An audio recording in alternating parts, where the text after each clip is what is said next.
Nosso entrevistado é o professor Frederico Guilherme Greff. O professor Greff formou-se em medicina na FMRP em 1963, concluiu seu doutorado na nossa unidade em 1967 e é professor titular aposentado da Universidade de São Paulo.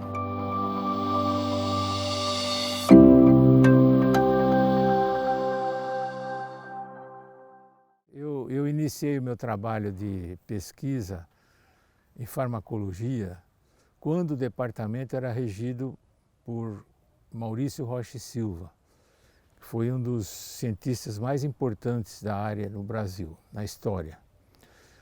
E na época não existia a pós-graduação formalizada. Então consistia a pós-graduação em se fazer uma tese de doutorado. E para essa tese de doutorado utilizava-se material de pesquisas que você tinha feito, procurando articular isso numa sequência, né? Então, as minhas pesquisas foram feitas de 64 a 66 e aí eu defendi o doutorado, né? A minha ida para lá foi grandemente influenciada pelo contato com uma pessoa que fazia pesquisa lá, que era o João Garcia Leme. Eu era muito amigo dele e embora o meu interesse fosse na área de psiquiatria e comportamento, e não tinha nada aqui. Mas a decisão foi o seguinte: onde que eu posso aprender a pesquisar com uma pessoa muito qualificada, né? Ele me abriu as portas lá. Mas na época tinha o Alexandre Corrado, que também foi meu orientador, foi uma co-orientação, né? E o Alexandre Corrado tinha trabalhado na Itália em eletroencefalografia. Então é uma pessoa que fazia neurofarmacologia. Então é o ponto de contato mais próximo. Agora, começar a trabalhar com comportamento fui eu, né? E na época, o único laboratório que existia de psicofarmacologia, que já existia, era o do professor Elisaldo Carlini, que na época era na Santa Casa de São Paulo, né? E por isso mesmo, a minha tese, ela não foi muito bem orientada, porque as pessoas que me orientaram não eram da área. Inclusive foi uma decisão de fechar esse doutorado para eu poder ir para o exterior aprender a fazer isso. O dia a dia do laboratório era muito interessante, porque o Rocha e Silva conseguiu reunir pessoas de muito talento, né? E a gente tinha uma convivência muito grande e informal. Eu falei, como eu digo, né, muita coisa lá nasceu do cafezinho, com trocas de ideias, discussões, etc., né, de uma maneira bem livre, quase brainstorming, né? E saíam ideias, né? E a gente sabia mais ou menos o que o outro estava fazendo, acompanhava, né? Então tinha Garcia Leme, tinha o Antônio Carlos Martins de Camargo. Só para ver, o Garcia Leme fundou a farmacologia na USP em São Paulo. O Camargo, que é vivo, inclusive tenho bastante contato com ele, né? Ele foi diretor científico do Butantan, né? Tinha o Rothschild, Adolfo Rothschild, o Corrado, que está vivo até hoje, está aí ainda, né? E Abílio Antônio, Sérgio Ferreira, né? Sérgio Ferreira, né? Se tornou notável. Então era um grupo muito interessante de se conviver, né? Eu trabalhava com a bradicinina. A bradicinina, o ponto central, foi uma descoberta do professor Rocha e Silva e, aliás, eu acho que é até o único agente ativo descoberto no Brasil até hoje, né?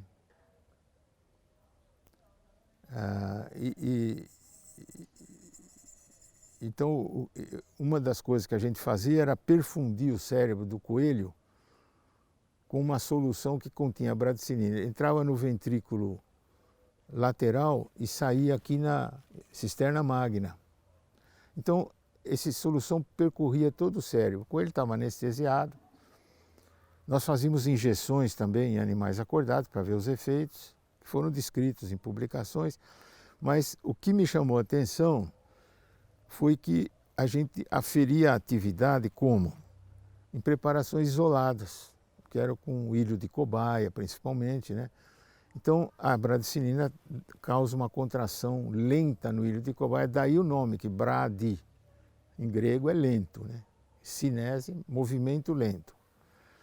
O contraste era com a histamina, por exemplo, que fazia com a acetilcolina, contrações rápidas. Bom, a gente notou que não colhia mais atividade nenhuma, quando colhia lá atrás. E eu contei isso para o Camargo no cafezinho, né? Aí o Camargo falou, olha, deve ter enzima aí que está destruindo isso aí, né?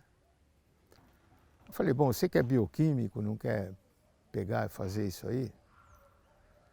E o Camargo, ele estava numa situação difícil, porque ele tinha feito uma tese de doutorado com orientação de um Sérgio Cardoso, que depois até foi para os Estados Unidos, sobre fígado. A hora que ele estava com tudo pronto, o Rocha Silva não deixou ele defender, porque não era de bradicinina. Veja só o que era catedrático, né? E o homem ficou desarmado, né? Aí eu falei, ó, quem sabe isso aí não resolve também teu problema, né? Aí ele fez um macerado de cérebro, né? E verificou que havia uma atividade. E fez uma primeira caracterização, inclusive com o que bloqueava essa atividade. Depois, magnésio, etc. Faz uma primeira publicação. Bom, se você for consultar qualquer coisa, né, a importância das silinases, que é o nome, né, é enorme hoje. Essas enzimas que são oligopeptidases, que elas só pegam peptídeos pequenos, ela é importante para a formação do cérebro, das circunvoluções. Tem aí você trabalho original que começou o campo foi esse aí. Basta ir no Google, vocês vão ver que esse é o trabalho original. E saiu aí de uma situação, De uma conversa de cafezinho. de uma conversa de cafezinho. E realmente eu tinha essa intenção de ver se também ajudava a resolver o problema dele, né? Até hoje estão trabalhando muito nisso aí. O Camargo fez a carreira inteira com isso, né? E é uma área muito significativa. Na verdade, a pós-graduação formal começou em 70, que é o que está se comemorando, né? Mas, na verdade, foi a pós-graduação com cursos. Porque antes existia a pós-graduação, mas não existiam cursos de pós-graduação. Não existia também uma organização central de pós-graduação, não existia a CAPES, né? Quer dizer, a CAPES existia, mas não com esse fim de organizar a pós-graduação. Agora, o modelo que se usava era usado em muitos outros locais, e até hoje é usado. Por exemplo, em Oxford, Cambridge. Quer dizer, não há cursos de pós-graduação. E essa modalidade de fazer as teses, eu acredito que até hoje seja válida. Eu estive em Oxford nos fins dos anos 70 e eu pude testemunhar lá que as teses de doutorado eram muito volumosas, reuniam uns 10 trabalhos de pesquisa, muitos anos de trabalho. E, obviamente, ninguém ficaria fazendo coisas sem importância, importantes e não publicando. Então, eram todos publicados. Isso é interessante porque depois, na pós-graduação brasileira, se exige que seja inédito. Esse modelo não permitiria. E mesmo agora, eu acho que complica um pouco, às vezes retarda publicações que deveriam ser feitas antes. Agora, a grande mudança foi criar um sistema nacional de pós-graduação e escolher um modelo. O modelo escolhido foi parecido com o norte-americano, mas não exatamente igual. Tem diferenças importantes. Então, esse modelo tem cursos formais de pós-graduação que são obrigatórios. O indivíduo pode escolher alguns, mas tem que completar um número de créditos, né? Em certos lugares o leque de opções é muito grande, em outros é muito pequeno. E isso é parecido. Agora, a grande diferença, que eu não sei quais as consequências, acho que teve positivas, mas também tem problemas, é a pós-graduação na área profissional. E eu estou falando de pós-graduação em senso estrito, porque atualmente existe o mestrado profissionalizante, que é outra coisa, né? Isso não existe nos Estados Unidos, nem em outro lugar que eu conheça. Eu consultei meu filho, que está mais a par, ele também não conhece. Por exemplo, pós-graduação em área médica, em área de advocacia, em área de administração, isso é diferente aqui. Eu acredito que na área médica pode ter sido até estimulante da pesquisa na área clínica. Em área de advocacia, não sei. É pós-graduando, não existia assim, esse título de pós-graduando. Nós éramos pessoas que estavam querendo aprender a pesquisar, certo? E esse é um ponto interessante, porque na verdade, se a gente olha os dois modelos, o que eles têm em comum? Pesquisa. Então, curso em pós-graduação estrita não é essencial. Ele pode ser enriquecedor, mas essencial, e é o objetivo original da pós-graduação, e por isso que eu fiz essa ressalva, ele está se perdendo. É as pessoas aprender a fazer pesquisa, se tornar, ao doutorado, ele tem que ser um pesquisador autônomo, inclusive capaz de orientar outros. Então, esse é a meta. A essência é essa. Então, curso é adicional. Né? No começo eu fazia uma brincadeira, eu falei, no Brasil devia ser proibido. Por quê? No primeiro ano. Por quê? Porque a pós-graduação é para mudar a cabeça de um sujeito que está acostumado a assistir a aula passivamente e reproduzir o que falam para ele. É a última coisa que um pesquisador deve fazer.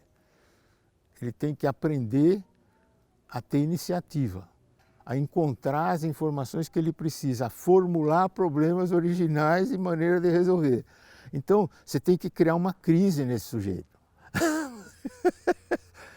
Eu estou num curso, mas não tem aula.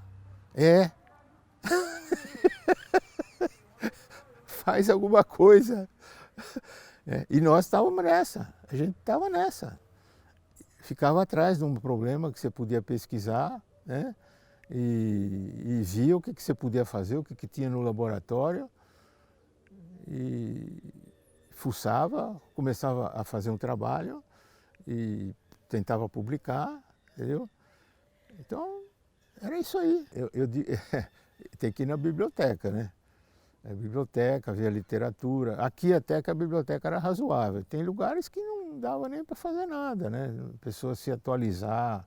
Era uma biblioteca bastante boa para a situação da época, né? Mas era um trabalhão. Quer dizer, eu frequentava a biblioteca toda semana, ficava lá pelo menos um período, para poder descobrir o que estava acontecendo, etc. Inclusive a comunicação também era muito difícil, não tinha internet, né?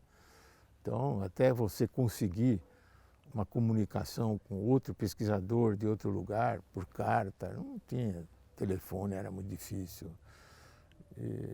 Era outra vida, né? Para escrever o trabalho, você tinha que bater a máquina.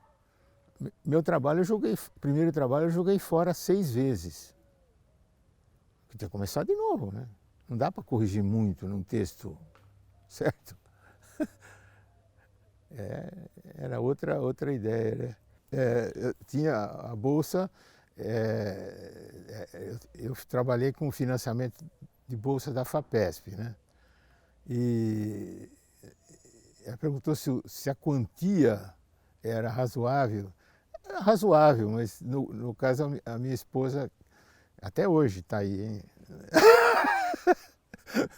era funcionária do Correio e ela ganhava mais que eu quando a gente se casou. Eu terminei o doutorado em 1966 e recebi uma bolsa do NIH, né, o National Institute of Health, para trabalhar na Harvard pós-doutorado. Esse pós-doutorado começou em meados de 1968 e foi até novembro de 69, né? 1 ano e 3 meses. Eu entrei como docente, acho que foi em 66 mesmo. Mas quando eu defendi o doutorado, eu já era docente. E o afastamento também como docente. Nessa época, aqui na faculdade, eu me lembro que os líderes da pós-graduação eram o professor Rocha e Silva, Eduardo Moacir Krieger, né? O filho que é José, e o professor Cruz. E aí houve uma série de reuniões, né, para eles consolidarem o modelo, né? E no começo até eram bastante rígidos, sabe? As aulas, Rocha Silva fazia questão de botar um relógio para a duração de 60 minutos, tinha que ser 60 minutos. Então era muito formalizado, né, a coisa. Né? E depois foi evoluindo, né? E eu fui orientador desde o começo, desde 70. Então, não tinha tanta disciplina disponível, né? Eram quase todas praticamente obrigatórias, tinha pouca possibilidade de escolha, né?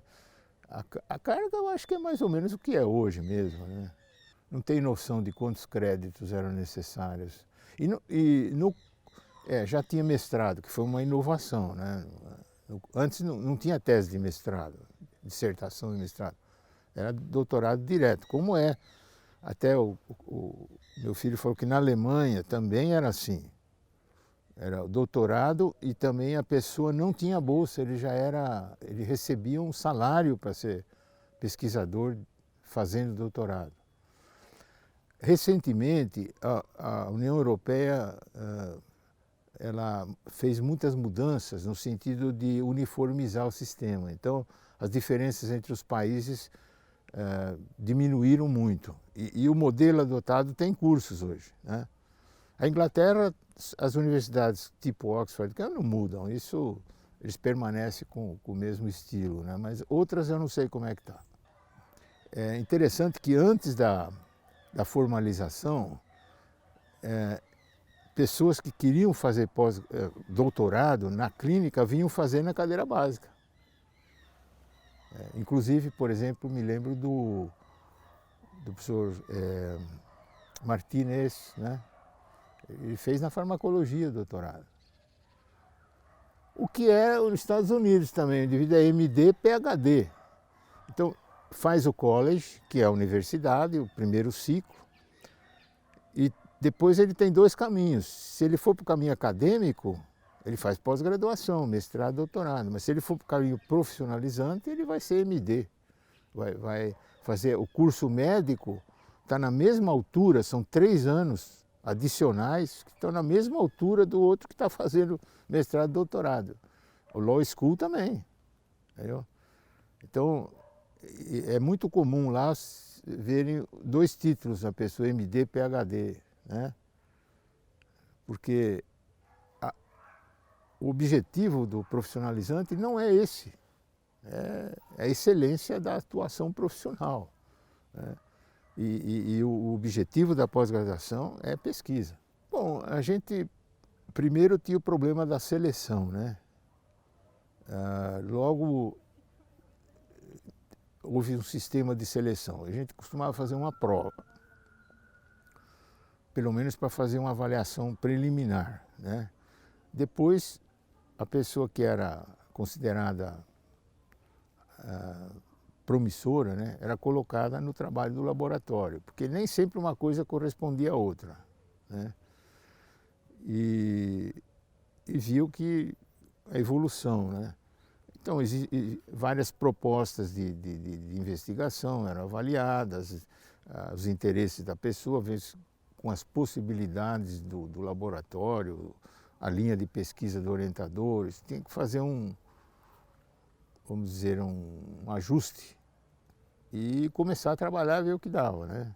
Olha, na farmacologia, na realidade, né, eu fui um auxiliar, né? O curso foi montado pelo Rocha e Silva e todo, né, a tônica lá. Agora já o de psicobiologia, que foi lá na Faculdade de Filosofia, eu fui procurado por pessoas de lá que queriam fundar um curso diferente. Era o primeiro curso de pós-graduação, porque não tinha pós-graduação em psicologia, né? E eles acharam interessante ser nessa área, por quê? Porque na medicina existiam competências na área, né? E então um curso desse poderia amalgamar isso aí e já dar aquela massa crítica necessária e tudo mais. E eu me lembro quando eu vi a proposta, eu comecei a atuar assim como mentor, né? Falei, olha, isso aí não vai dar certo, aquilo lá, talvez, se eu pensar lá. Então eu ajudei a formular o curso, né? E depois me transferi para lá, fui orientador lá, 10 anos, né? Um pouco mais. O Zuardi chamou para dar uma assessoria, né, para reformular um programa de saúde mental que estava passando por uma fase difícil, né? E aí nós procuramos estabelecer determinadas normas para que o programa se reerguesse, né? E o que acabou acontecendo, né? Isso é uma coisa importante também, viu? Eu sou um relojoeiro que monta relógio que continua funcionando sem mim. Você tem que capacitar pessoas para que elas se tornem autônomas, competentes. E esse é o objetivo da pós-graduação, né? Fazer as pessoas crescerem, amadurecerem e se tornar independentes. É como criar filho, né? É aquela história, né, do contraste da forma com a essência, né? Então, o Chico, ele veio do Rio Grande do Sul e existiam cotas de orientação. Eu não pude aceitá-lo porque eu já estava no número 10, não podia orientar mais de 10 pessoas. Isso era uma norma do programa. E em geral, né, as pessoas que faziam a prova, elas já tinham contato com o orientador, às vezes já estavam trabalhando no laboratório, já se sabia que elas tinham vocação e tal, e ia para a prova, que era uma formalidade no caso, quase, né? E o Francisco chegou e eu percebi que ele era uma pessoa assim, muito diferenciada, né? Já era médico, tinha feito inclusive uma residência em psiquiatria, né? No começo lá. E eu falei, faz a prova, né? E ele foi a melhor prova, né? Então, eu falei, não podemos perder essa pessoa, né?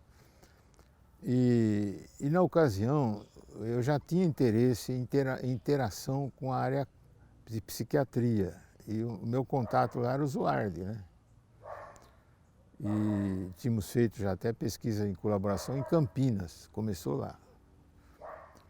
E não existia pós-graduação na área de psiquiatria. Então, nós conversamos com o Zuardi, como ele era médico, tinha formação clínica, se não era possível fazer um trabalho clínico com o Zuardi sendo credenciado na psiquiatria, na farmacologia. Foi assim que começou a interação. Entendeu? Então é assim, né? Foram quebradas algumas normas, para fazer valer a essência da pós-graduação, que é você aproveitar as pessoas de talento e deixá-las crescerem, né? E tem um caso interessante que foi uma pessoa que eu não orientei e por isso que ele se desenvolveu, que é o filho do Krieger, o Zeca, o Zé Eduardo Krieger, né? Que já foi até pró-reitor da universidade, né? Então, o Zé Eduardo começou a trabalhar no meu laboratório, né? Eu notei que ele era excepcional, né? E aí o pai dele conversou comigo sobre se ele pudesse ser meu orientado. Eu falei, olha, eu adoraria ter um estudante desse como meu orientado. Agora, aqui entre nós, se eu fosse você, eu falei, eu mandava ele para os Estados Unidos, porque eu acho que vai retardar o desenvolvimento dele, fazer a pós-graduação aqui, com todas as exigências formais que ele tinha montado, né? E ele seguiu o meu conselho, né? Aí o rapaz estourou lá, né? Foi muito bem. Então foi uma pessoa que eu não orientei para o bem dele. E eu falei para ele, eu gostaria demais, mas eu senti um potencial que eu falei, vai deslanchar muito mais para lá, muito mais rápido. E foi o que aconteceu, né? E fui para molecular, que era uma área pobre aqui, né? E é uma liderança, né? Porque, de certa forma, é mediocrizante, né? Você ficar pegando o jeito de talento, fazendo ele fazer uns cursinhos que às vezes não serviam para nada, entendeu? Estava fazendo crédito. E um cara que podia estar tocando uma pesquisa aí de ponta, entendeu? Muito mais rápido. Porque compete, né? De certa forma, compete. Agora, para o aluno médio, ótimo. Até, eu me lembro até em defesa disso, porque tem seus pontos positivos, né? Uma psicóloga também bem conhecida, Dora Ventura Fix, né? Ela falou, olha, para mim foi uma maravilha o curso, porque eu fui para os Estados Unidos fazer pós-graduação lá. E graças ao curso é que eu escolhi a minha, eu não sabia que existia essa área. Eu fiquei sabendo, me atraiu muito. Então é um curso que abriu a cabeça, foi bom, né? Então, não estou dizendo que ter curso é mau. Principalmente se você tiver um leque muito grande, aí é ótimo, porque você pode articular uma coisa com a outra, né? Ou dar assim, uma visão de conjunto, ver coisas que o aluno nunca tinha pensado que existiam, né? Então, eu acho que não existe o certo e o errado, existe o conveniente para cada aluno, né? Porque eu acho que assim, o cara que resolve orientar um aluno, ele tem que ver os interesses do aluno, tem que ver aquela pessoa crescer, né? E da melhor forma possível, né? Existia aquela mentalidade, né, de ter mão de obra no laboratório. Eu sempre fui contra isso. Muitas vezes o aluno até ficava atrasado, mas ele tinha que sentir que ele tinha que se formar ali, não só prestar serviço para você, entendeu? Naquela época se falava isso, de ser mão de obra de laboratório, né?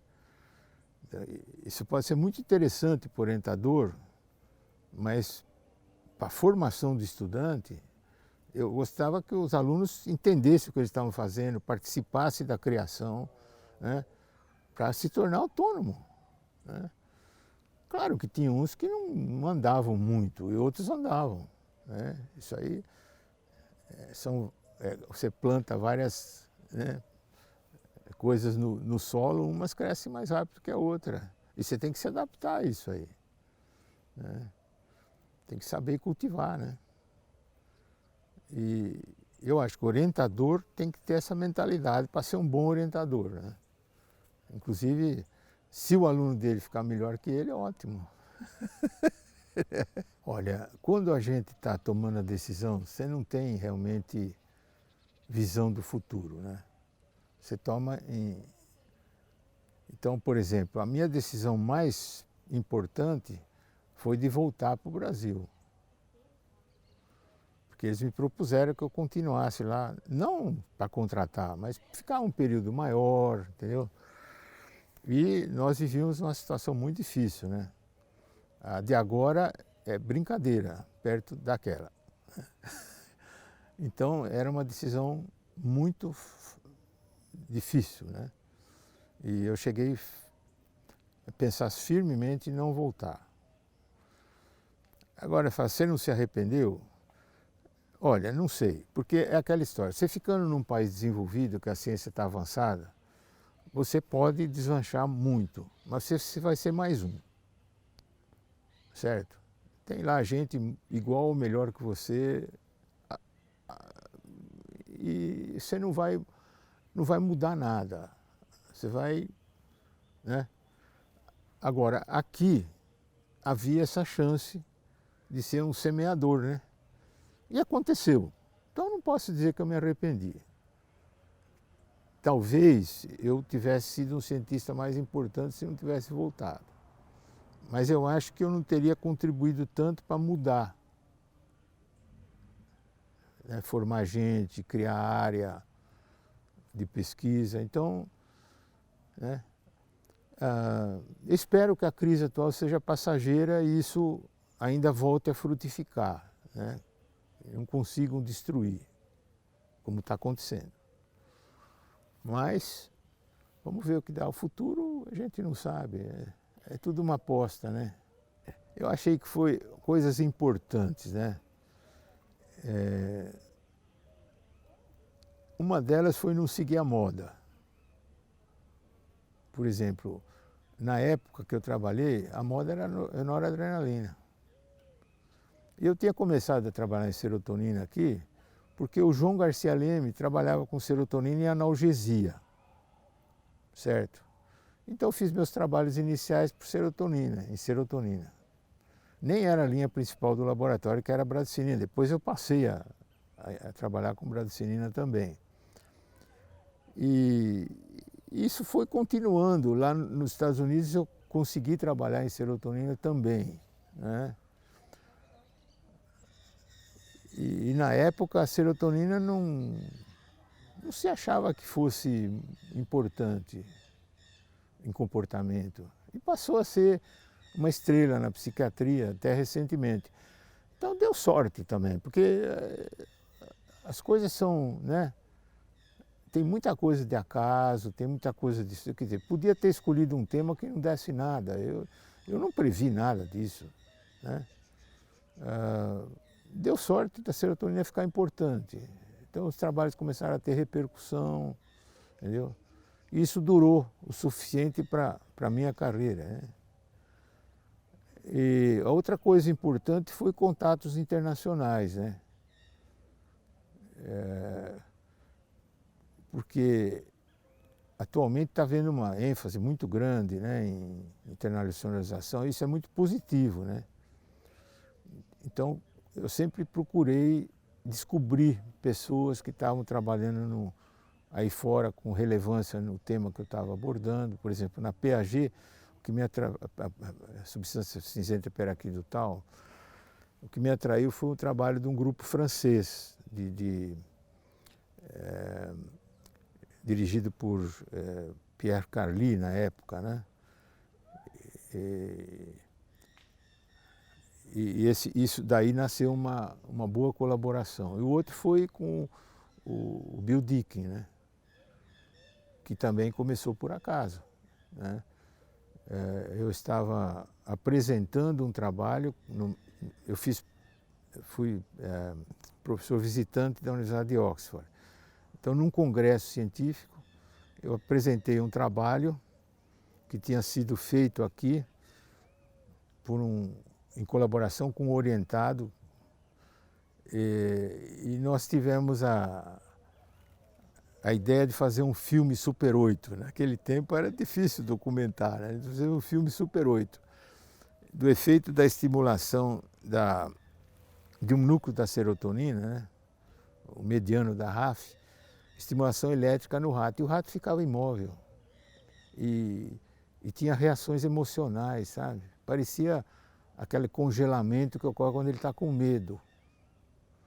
Então nós começamos a explorar essa linha, né? E o Bill Deakin era um psiquiatra que depois eu fiquei sabendo que mesmo na Inglaterra era bastante anômalo, porque ele tinha tido treinamento em pesquisa fundamental.